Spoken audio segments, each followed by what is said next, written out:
Hello, my name is Drake Greenwood, and this is my recap video on cheating, gamesmanship, and sportsmanship.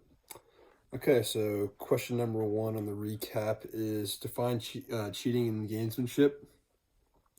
Uh, I believe that cheating is an intentional violation of the rules, whereas gamesmanship is taking every advantage of the rules in order to win and doing everything you possibly can to win.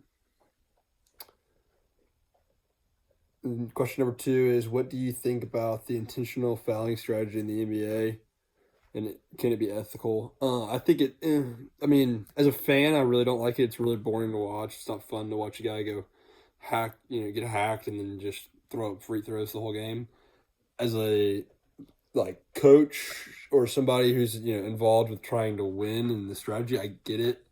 It's a can be an effective strategy, although I think a lot of times it's not as effective as you might see him in the video we watched. I think it was Andre Drummond for the Pistons that was getting hacked. Well, they were winning most of the game, so although the Rockets might have been getting back into the game because of it, they still weren't winning the game. So, and if it's ethical, I think it's tough. I would say it's ethical because it's part of the rules. I mean, it's not illegal, and it can be done. So you're not breaking any rules. So I would still say it's ethical.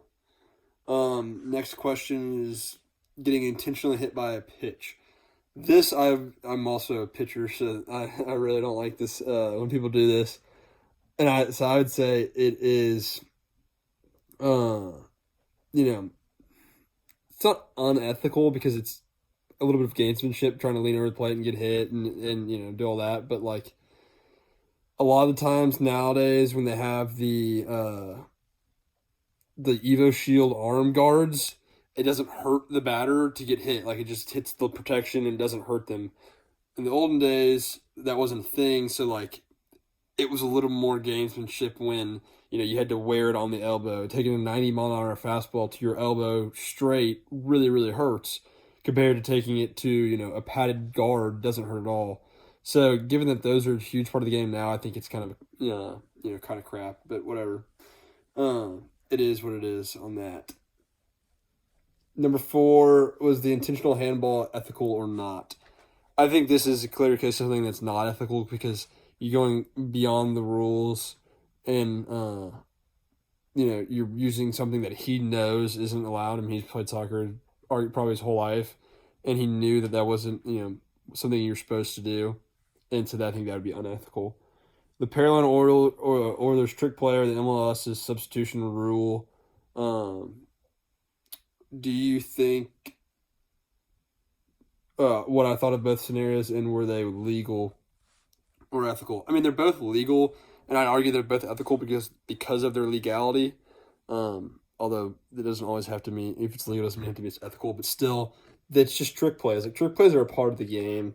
And these really weren't egregious the trick plays. They were just kind of if you clearly had been paying attention, they probably didn't hear a whistle blow or you know they just used the rules. I'd say the Oilers trick play was more ethical than the MLS substitution loophole. Although I think the loophole is it's honestly a smart coach move. I mean, that's taking advantage of everything he can. I and number six is, did Colorado really win the game? I really do think they won the game. It wasn't their mistake. Number seven, Colorado ended up winning the national championship. Do you consider them national champions? I would, because I do believe they won the game. If Colorado was aware they received an extra downs, was it team's responsibility to report the error to the game's official? I don't believe it was because it's not their job, and they're not the officials. They're the team they're playing. I mean, as a player, you don't have to report an official's mistake. That's just not a thing. It's not your job. So it wasn't their job to do it. That's the official's job. The officials make mistakes all the time, and we always have to live with them. It's big in baseball. When an official makes a mistake, you just have to live with it. That's just how it goes in sports sometimes. After the game, should Colorado have forfeited? I don't believe so. I don't really like when people results of games are changed after the fact. I think it's probably unfortunate that it happened, but it happened. It was the officials' mistakes. Humans make mistakes. It's part of sports, and it creates an interesting storyline at the end of the day. Um,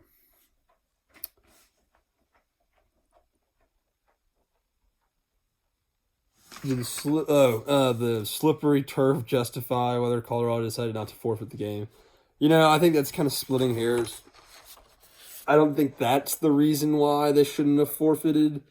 So I guess I would say no to that question, but I still don't think they should have forfeited.